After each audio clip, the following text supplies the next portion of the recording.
Okay, what happens when a bunch of mathematicians decide they're going to pick up a specialized tool, don't really know how to handle one, and then declare themselves professionals about how to use one? YouTube video by Michael Van Beens, and came across this one about reading micrometers.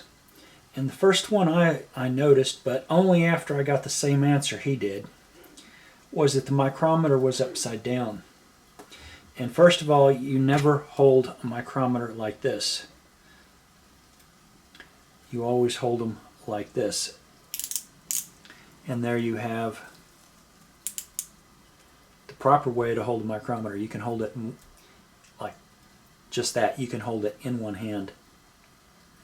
They are never held this way.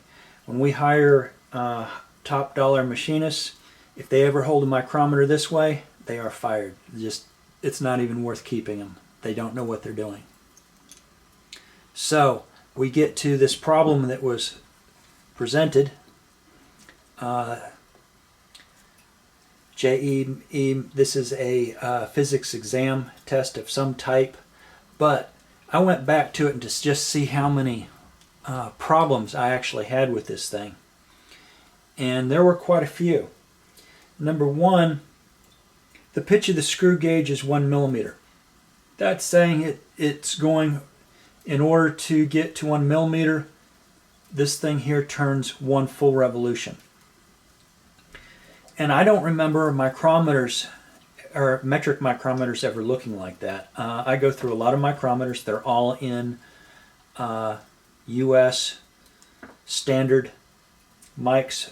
That's by the inch and not metric. If we want metric, we'd go get a digital set, fire those things up, and just switch it over to metric and get our metric readings, or we use one of those. Either way, it's 25.4, whether you divide or multiply, depending on which way you are changing from metric to standard or standard to metric. At any rate, if you were to look at these things real closely, you will find that they go around, there's 45, that's the last number, 0 becomes 50. So it's not 100 going around, it's 50. If there are any like that, the diameter would be absolutely massive. And we're talking about micrometers made back in the 1800s. If you find one, it's an antique. It will be in a museum and no one would actually use it. So there's nothing out there that I know of that meets this criteria. The second criteria is when nothing is put in between the jaws. The 0 of the circular scale lies 8 divisions below the reference line. Now, they're saying when you have this thing all the way down, and now notice when I get close to I'm going slow when I get close to the 0. Bring it to here. This line, if you close one eye, rock it back and forth, you'll notice that the lines will actually move just a little bit back and forth, and you want it to fall in the middle as you rock it back and forth looking at it through one eye. It's not something anybody ever tells you. I think the only time I've ever seen written down of how many clicks you do was from Cummins Diesel, and on theirs you bring it down to a close and they want to hear 3 to 4 clicks. On the friction stop you want to go a third of a turn. If you don't have either one of them, go ahead and throw the micrometers in the garbage unless they're classics, and then put them in a box and just don't bother touching them because they're no better than calipers. If you're going to use something that inaccurate, you may as well just use calipers. So either the friction stop has to work or the ratchet part has to be in working order. Those are two things. But this is a big problem with this test. If anybody ever has a caliper, or calipers or micrometers, there are 8 divisions out. The tolerances on calipers and micrometers, are, no matter what divisions you're using in, is either 5 or 3, very rarely are they going to give you 10 thousandths of an inch plus or minus on your calipers to be out. Those calipers should have been thrown out. If you're talking about 8/10 of a thousandths, or even 8/10 of a thousandths, yeah, they should have been thrown out. The metric I found to be, the lines are closer together, and it's hard to split it for one of these vernier scale lines 4 ways, or almost impossible, if not impossible. Just because they're so close together, you might be able to split them in half. But I've already went through these micrometers. Michitoyo, it's the best brand that you can buy today. The old Michitoyos, their scales were more readable, and that's the reason why I went with Michitoyo back in the day. In today's date, the American brand, hate to say it, being an American, but they've more than fallen short. I mean, they took their brand name to the bathroom and threw it in the toilet. Once you bring these things to 0, this one here, if it doesn't equal 0 or something way under your tolerance, then you either fix it or you get rid of the set of micrometers.